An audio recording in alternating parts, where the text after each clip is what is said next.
एक तो पता नहीं हम गरीबों की किस्मत क्यों नहीं बदलती। यहाँ भी हर चीज़ के लिए तरसते रहो और शादी के बाद भी कमबख्त ज़रूरतों के रोने रोते रहो। मैंने जब माँ के मुंह से ये सुना था कि मेरे लिए एक परचून वाले का रिश्ता आया है, मैं अपने कमरे में बैठी अपने नसीब पर रो रही थी। हाथ में पकड़ी मैगजीन को एक तरफ रखा।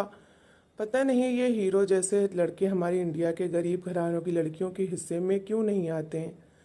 मैंने बेदिली से सोचा कि माँ की आवाज़ सुनाई दी थी, आरती जल्दी से रसोई में आओ। वो लोग शाम 6 बजे पहुँच जाएंगे। चाय के साथ आलू के कटलेट्स बनाने हैं, उसकी तैयारी अभी से रखनी है। मैं बेमन से उठकर किचन में चली गई। शाम के लिए कुछ चीज़ें रेडी की और साथ साथ अपनी किस्मत को भी कोसने लगी। इससे पहले आने वाला रिश्ता एक धोबी का था और अब परचून वाले का। ये बड़े बड़े बिजनेसमैन और कंपनी वालों को हम जैसी खूबसूरत और आम सी लड़कियां क्यों नज़र नहीं आती। कोई हीरो जैसा पड़ोसी हमारे घर के पास क्यों नहीं रहता। यहाँ तो बस आवारा नकारा लड़के कबूतरबाजी करते या पतंगे उड़ाते छत पर मंडलाते नजर आते हैं। हाय आरती, काश कि कोई विदेश से कानपुर की इस गरीब से इलाके में गलती से आ जाए और उसकी नज़र मुझ पर पड़ जाए और मैं उसे अच्छी लगने लगूं। लेकिन बहरहाल हमारे लिए तो धोबी और परचून वाले ही रह गए हैं। यही सब सोचकर मैं अपना जी जलाते हुए कमरे में आई। वही एक कॉटन का कढ़ाई वाला सूट निकाला जो हर बार रिश्ता देखने वालों के लिए मैं पहनती थी। उसे दोबारा से पानी लगाकर अच्छी तरह से प्रेस किया और पहन लिया और हर बार की तरह काजल आंखों में लगाया था। लेकिन मैं नहीं चाहती थी कि मेरी शादी इस परचून वाले से हो, इसलिए जब वो लोग मुझे देखने आए तो उसकी माँ के सामने बस चुपचाप बैठ गई। मेरी माँ जब नाश्ते का सामान लेने किचन में गई तो मैंने अपनी दोनों आंखें टेढ़ी कर लीं। सामने बैठे लड़के की माँ बराबर बैठी हुई औरत से कहने लगी, अरे देखो, मुझे तो लड़की भेंगी लग रही है। जैसे रिश्ते कराने वाली मौसी ने मेरी तरफ देखा तो मैंने आंखें बिल्कुल ठीक कर ली। वो कहने लगी, नहीं ऐसी कोई बात नहीं। बहरहाल जो शक मैंने उस औरत की आंखों में डालना था वो मैं डाल चुकी थी। कुछ ही देर बाद वो उठकर चली गई। जो मैं चाहती थी, रिश्ते से साफ मना हो गया था। मैंने चैन की सांस ली और अपने दोस्त को अपनी ये कहानी सुनाने लगी। वो ये सुनकर हंस हंस कर दोहरी हो गई थी। मेरे पड़ोस में ही रहती थी। कहने लगी, अगर तुम चाहती हो ना तुम्हारी शादी किसी धोबी और परचून वाले से ना हो तो बेटा फिर खुद ही कोशिश करो। मैंने कहा, क्या करूं, कहाँ चली जाऊं। वो कहने लगी, नहीं, फेसबुक पर एक ऐसे नौजवान से दोस्ती करो जो विदेश में रहता हो, जो बिल्कुल हीरो जैसा दिखता हो। मैंने कहा, फेसबुक पर दिखने वाले कौन से सच्चे होते हैं, सब झूठी फोटो लगाए रहते हैं। अरे आजकल ज्यादा लड़के अपनी ही तस्वीरें लगाते हैं, तुम ट्राई तो करके देखो। मैंने सोचा कि कर ही लेने में कोई बुराई भी नहीं है। मैंने मोबाइल उठाया और फेसबुक पर लड़कों को देखने लगी। एक से एक हैंडसम और खूबसूरत लड़के थे। अब ये सब लोग झूठे तो नहीं हो सकते। मैंने जाकर उनके फेसबुक पर उनकी लगी हुई तस्वीर पर कमेंट्स करना शुरू कर दिया।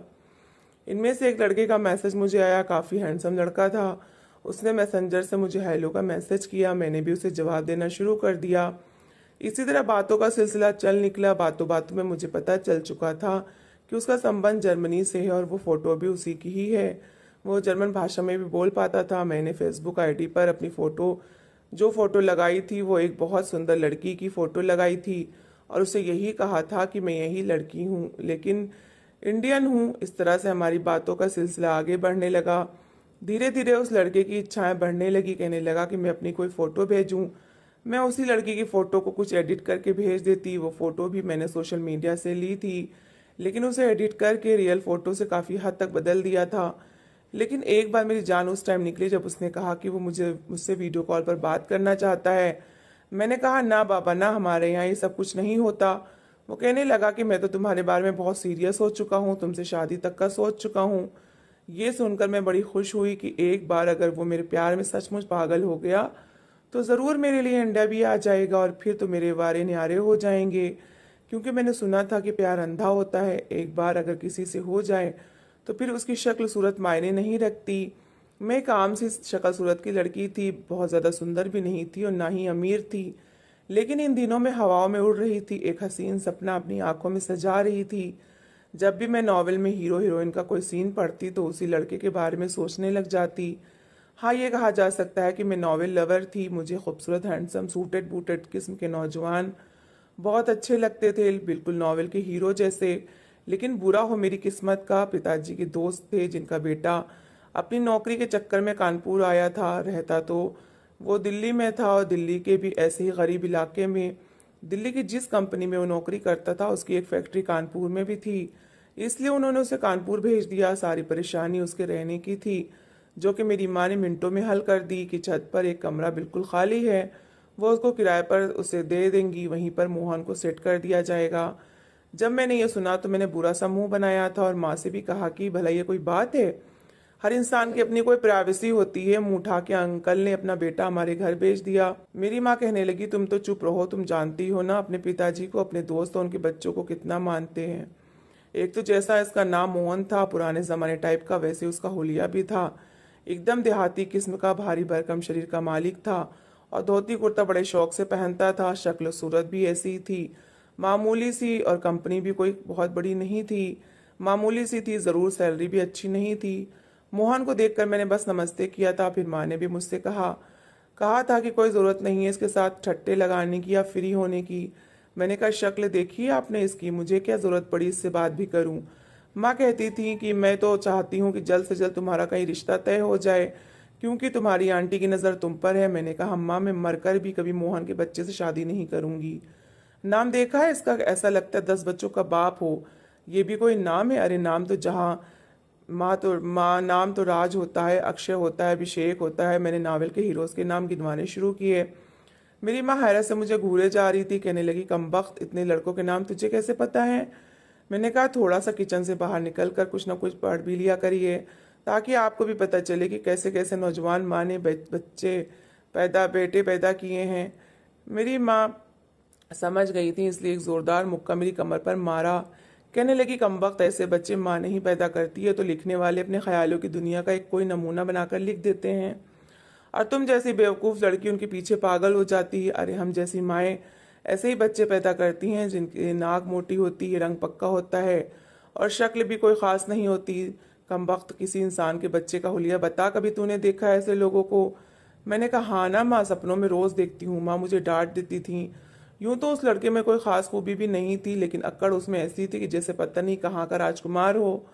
खैर, जर्मनी वाले लड़के का नाम करण था। मोहन को सुबह का नाश्ता भी हमारे घर पर ही करना था, इसलिए मैंने नाश्ता करके टेबल पर रख दिया। वो नाश्ता देख कर कहने लगा कि मैं इतना हैवी नाश्ता नहीं करता अंकल, मैं बस मेरे लिए एक ब्रेड जैम ही मंगवा लिया करें। मैंने सोचा, नखरे तो ऐसे दिखा रहा है कि जैसे किसी कंपनी में ऑफिसर लगा हो। मेरे पिताजी तो अपने दोस्त के बेटे पर दिलो जान से फिदा थे। अगले ही दिन जैम और ब्रेड भी ले आए। मैं रात को रोज करण से बात करने लगी थी। एक बार मैंने उससे कहा कि वो मुझे अपने कमरे की पिक भेजे। उसके शानदार कमरे की तस्वीर देखकर तो मैं अपनी आंखें झपकना ही भूल गई थी। एक बार उसने अपने घर के बाहर बने लॉन की फोटो भेजी, फिर जर्मनी के अलग अलग जगहों की फोटोज भी भेजने लगा। कई रेस्टोरेंट की फोटोज भी भेजता था जहां वो बैठकर अक्सर खाना खा रहा होता या कॉफी पी रहा होता। कई बार वो मुझसे अपने प्यार का इजहार भी कर चुका था। एक बार मैंने उससे पूछा कि वो मेरी खातिर इंडिया आ सकता है, तो मेरी इस बात पर वो चुप सा हो गया। कहने लगा, तुम मेरे बारे में तो बहुत कुछ जान गई हो, लेकिन मैं तुम्हारे बारे में कुछ नहीं जानता। मैं नहीं चाहती थी कि उसे ये लगे कि मैं बहुत गरीब लड़की हूँ, इसलिए मैं एक बार अपने पिताजी के साथ अपनी अमीर दोस्त के घर चली गई। वहाँ अपनी कुछ फ़ोटोज़ उसके कमरे और लॉन में क्लिक की, लेकिन उसमें मेरे कमर तक झूलते बाल मैंने दिखाए थे, अपना चेहरा नहीं दिखाया था। मेरे लंबे घने बाल देखकर तो मुझ पर फिदा होने लगा था। करण मुझसे कहने लगा, मुझे लंबे बालों से प्यार है।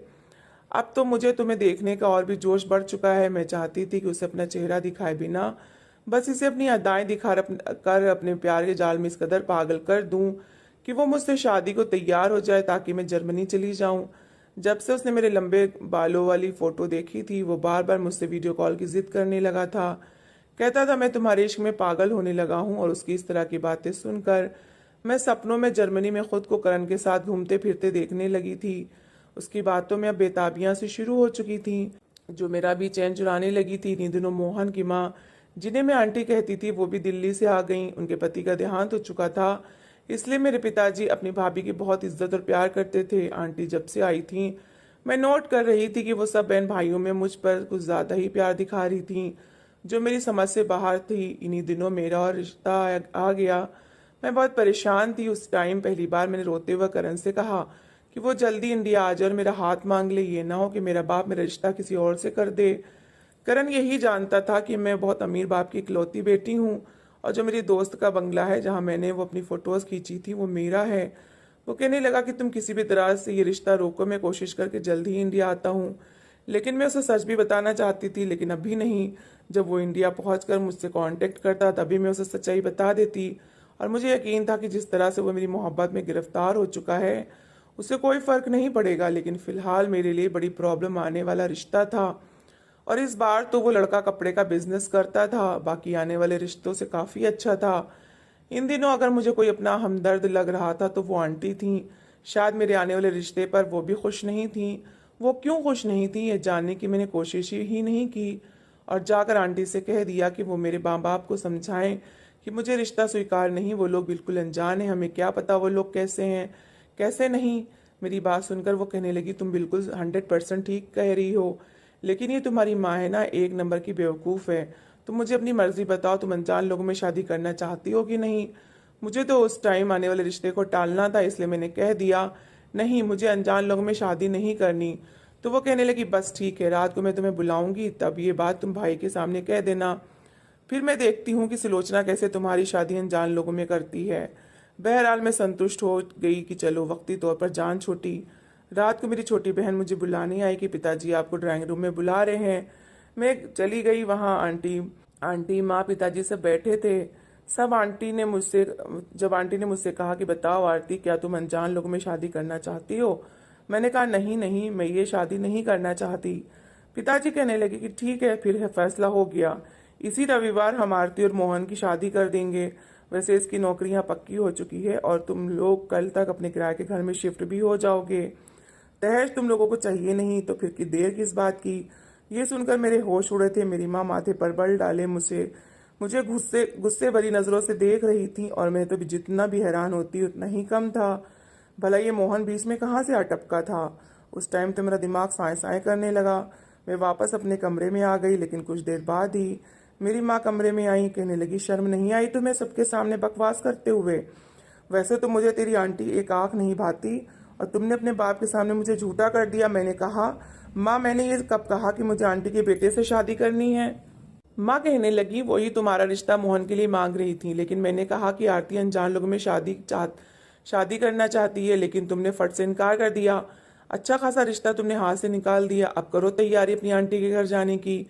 माँ ये कहकर गुस्से से कमरे से बाहर चली गई। मुझे नहीं पता था कि मेरी इस बात का ये नतीजा भी निकल सकता है। 7 दिन में मेरे बाप ने मेरी शादी और विदाई दोनों ही करवा दी थी। मैं बहुत परेशान थी। ये बात मैं करण से भी नहीं कह सकती थी। मैं बहुत बड़ी मुसीबत में फंस चुकी थी। आंटी ने अपने किराए का घर हमारे ही मोहल्ले में लिया था। छोटा सा घर था, शायद मेरी किस्मत में छोटा सा घर ही लिखा था। मेरी सारी कोशिशें बेकार जा चुकी थी। मैं दुल्हन बनी उस छोटे से कमरे में बैठी थी जिसमें सजावट की हुई थी। मामूली सा फर्नीचर पड़ा हुआ था। क्या कुछ सपने नहीं देखे थे मैंने। मुझे बार बार करण का ख्याल आ रहा था। वो मोहब्बत करता था मुझसे और मेरी खातिर इंडिया भी आने को तैयार था। मेरी तो हर चली हुई चाल उल्टी मुझ पर पड़ गई थी। कुछ देर बाद कमरे का दरवाज़ा खुला तो मोहन कमरे में आया। वो भी काफ़ी चुप था। उसके आने पर मेरा दिल बेचैन था। मैं सिमट कर बैठ गई। उसने कमरे का दरवाज़ा बंद किया और मेरे सामने आकर बैठ गया। कहने लगा, ये सब कुछ बहुत अचानक और जल्दी जल्दी हुआ है। मैं अभी ऐसी किसी भी शादी के लिए तैयार नहीं था, लेकिन मेरी माँ को पता नहीं किस बात की जल्दी थी। मैं खामोशी से उसकी बात सुन रही थी। वो कहने लगा, मैं एक मामूली सा इंसान हूँ। ये प्यार मोहब्बत की बातें मुझे करनी नहीं आती, और ये भी तुम अच्छी तरह समझ लो कि तुम सिर्फ माँ की पसंद हो। मोहब्बत मुझे तुमसे नहीं नहीं है और ना ही मुझसे। ऐसी कोई उम्मीदें बांधना। फिर उसने एक ठंडी सांस भरी। कहने लगा, बहरहाल शादी तो हो ही गई है। फिर उसने जेब में से एक मखमली डिबिया निकाली और सोने की अंगूठी निकालकर मुझे पहना दी। कहने लगा, मैंने तुम्हारे लिए कभी ऐसी फीलिंग्स नहीं रखी थी, इसलिए समझ नहीं आ रहा कि तुमसे बात क्या करूं। मैं खुद समझ नहीं पा रही थी कि इससे क्या कहूं और क्या न कहूं। बहरहाल वो ना तो मेरे सपनों का राजकुमार था, बल्कि एक मामूली सा इंसान था, लेकिन मेरा पति बन चुका था। मैं उसे उसके अधिकार के लिए मना नहीं कर सकती थी। उसने अपना हक मुझसे ज़रूर वसूल किया था, लेकिन हमारे बीच कोई ऐसी खूबसूरत बात यह याद नहीं थी। पता नहीं क्यों, लेकिन सुबह मुझे बड़ा रोना आ रहा था। मैंने मोबाइल उठाया तो करण के बहुत सारे मैसेजेस आए हुए थे। तुम कहाँ हो, कल से बात नहीं की। मैं उसे क्या बताती कि मेरे साथ क्या कुछ हो चुका है। उसके मैसेजेस पढ़कर मैंने बस आंसू बहाए थे। मेरा पति तो नहा धोकर कपड़े बदल के कमरे से बाहर जा चुका था, जैसे सिर्फ एक रस्म निभाना उसके लिए ज़रूरी था। मैंने उसे कोई जवाब नहीं दिया। मोबाइल ऑफ किया, अपने आंसू साफ किए, अपनी शादी के सूटों में से एक सूट निकाला और नहा धोकर कपड़े पहनकर बाहर आ गई। आंटी ने नाश्ते में बहुत सा सामान मंगवा कर रखा था। 5 दिन बीत चुके थे हमारी शादी को, लेकिन हमारे बीच कोई भी अच्छी याद न थी। ना तो मोहन मेरी तारीफ करता था, ना ही कभी बेताबी बेकरारी दिखाई थी।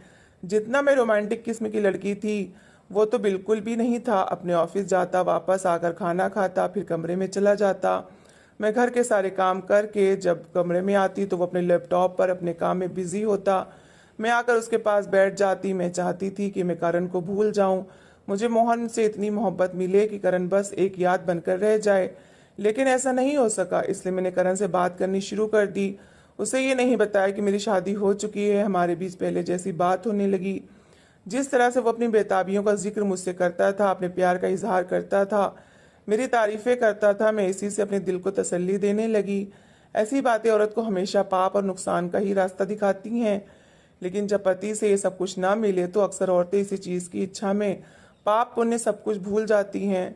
मैं बस वो 1 घंटा जिंदगी जीती थी जब मेरी करण के साथ मैसेंजर पर बात होती थी। एक बार तो मेरे होश उड़ गए जब उसने कहा कि वो इंडिया वापस आ गया है। करण को मैंने अपना नाम एक फर्जी सा बताया था। वो कहने लगा, नताशा, मैं सिर्फ तुम्हारे लिए आया हूँ, तुमसे मिलना चाहता हूँ। ये सुनकर मैं बहुत रोई थी। पहले तो दिल चाहा कि उसे सच बता दूं, लेकिन फिर सोचा कि ये मेरी जिंदगी की इकलौती खुशी है जो मुझसे छीन जाएगी। मोहन को तो मुझसे कोई मतलब ही नहीं था, वो बस अपने आप में रहता था। मैंने उससे कहा कि हमारे घर का माहौल ऐसा नहीं है करण कि मैं तुमसे मिलने आ सकूं। वो कहने लगा, मैं तुम्हें देखने के लिए पागल हो रहा हूँ, बस मैं कुछ नहीं जानता। उसने मुझे अपने होटल का नाम बताया जहाँ वो रुका था। कह रहा था कि उसके नीचे एक बहुत बड़ा रेस्टोरेंट भी है, तुम वहाँ आ जाना। हालांकि आंटी के घर में कोई ज़्यादा रोक टोक ना थी, मैं अपनी सहेली के घर भी चली जाती थी। आंटी ने कभी टोका नहीं था, लेकिन मेरी अंतरात्मा इस बात की मुझे अनुमति नहीं दे रही थी। शायद मेरी अंतरात्मा मुझे इस काम से रोक रही थी, लेकिन मैं मोहब्बत के हाथों अपने आप को बेबस और मजबूर समझ रही थी। कभी कभी सोचती थी कि अगर मोहन भी मुझसे ऐसे ही प्यार का इजहार करता तो शायद मैं कभी ये कदम उठाने के बारे में ना सोचती। लेकिन फिर ये भी सोच रही थी कि करण ने मुझे देखा भी तो नहीं है, हो सकता है कि मुझे देखते ही मना कर दे।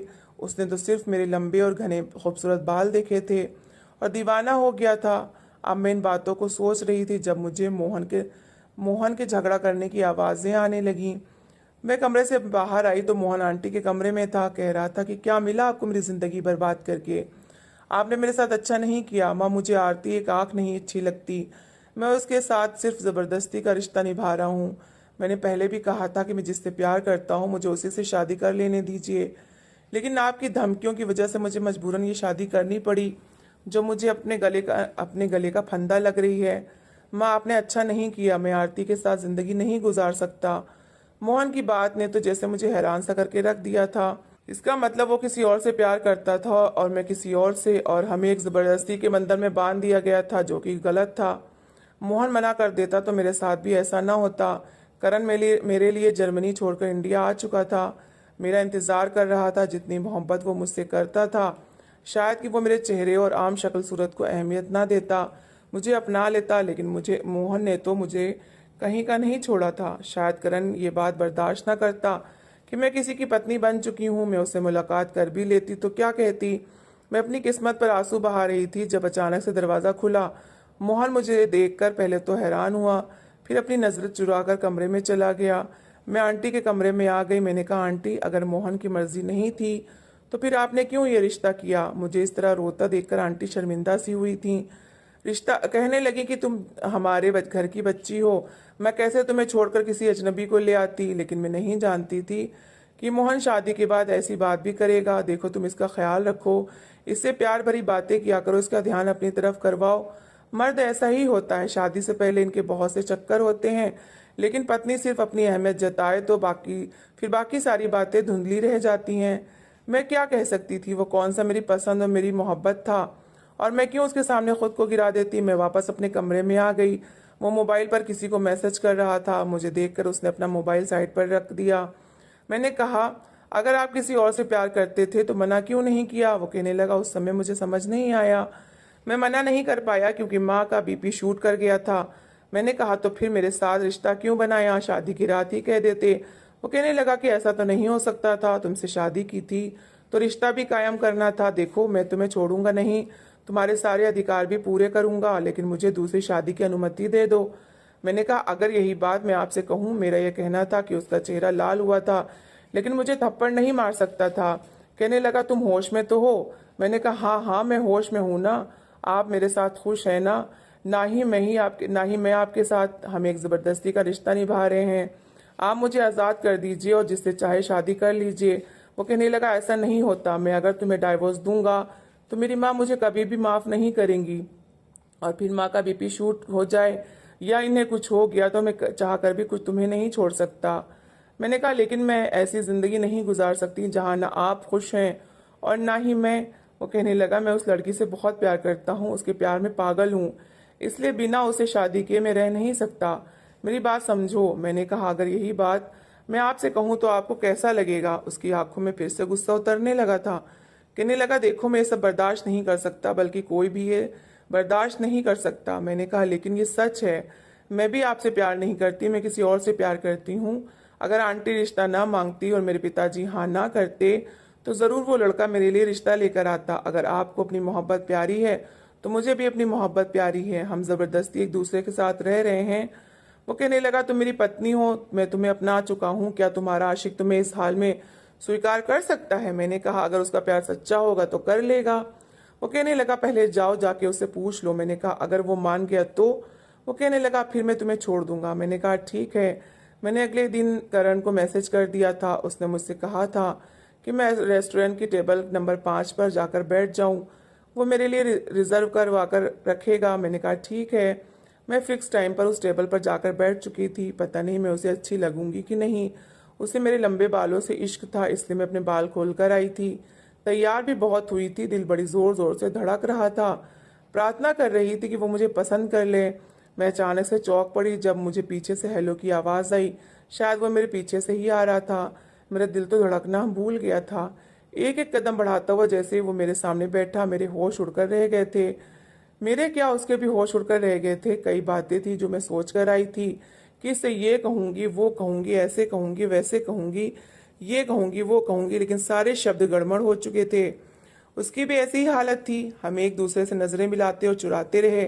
कुछ देर चुप्पी रही, फिर वो कहने लगा, तुम नताशा हो? मेरी आंखों से टिप टिप आंसू बहने लगे। मैंने कहा, हाँ। मैंने हाँ में सिर हिला दिया। उसने अपना सर दोनों हाथों में पकड़ लिया।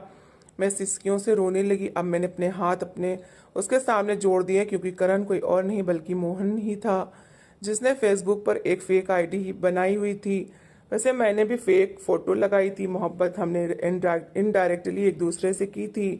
वो कहने लगा कि जो कुछ हुआ हो चुका है, उसे भूल जाओ। हम जिंदगी को नए तरीके से शुरू करते हैं। जितनी गलती मेरी थी उतनी ही तुम्हारी भी थी, इसलिए इन गलतियों को दोहराने के बजाय हम अपनी जिंदगी को आगे बढ़ाते हैं, जिसमें प्यार सब कुछ हो। मैंने भी मोहन की बात पर सर में हाँ में हिला दिया और उसके साथ ही घर वापस चली गई।